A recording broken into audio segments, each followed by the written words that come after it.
సిద్దిపేట జిల్లా గజ్వేల్ పట్టణంలో ఈ నెల 1, 2వ తేదీలలో జరిగిన సిపిఎం జిల్లా మహాసభలు విజయవంతంగా ముగిశాయని సిపిఎం జిల్లా కార్యదర్శి ఆముదాల మల్లారెడ్డి అన్నారు.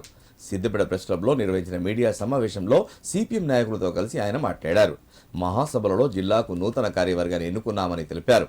2 రోజులుగా నిర్వహించిన మహాసభల్లో ప్రజా సమస్యల పరిష్కారం కోసం పలు తీర్మానాలు చేశామన్నారు.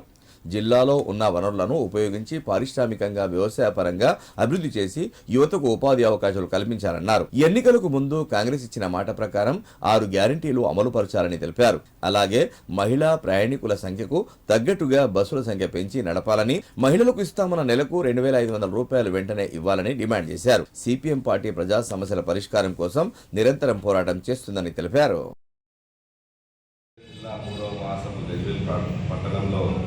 నిన్న మొన్న 1, 2 తారీఖులలో విజయవంతంగా జరుపుకోవడం జరిగింది.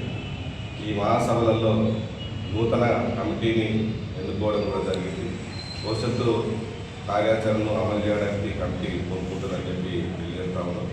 ప్రధానంగా మా పార్టీ మహాసభలలో కార్యదర్శిగా కామ్రేడ్ ఆముదాల మల్లారెడ్డి 3వసారి ఎన్నిక కాబట్టాడు. అలాగే కార్యదర్శి వర్గ సభ్యులుగా కామ్రేడ్ గోపాలస్వామి, రాళ్లబండి శశిధరు, సందమైన ఎల్లయ్య, చెట్టిపల్లి సత్తిరెడ్డి, గొడ్డుబంద భాస్కరు, ఈ 6 కార్యదర్శి వర్గం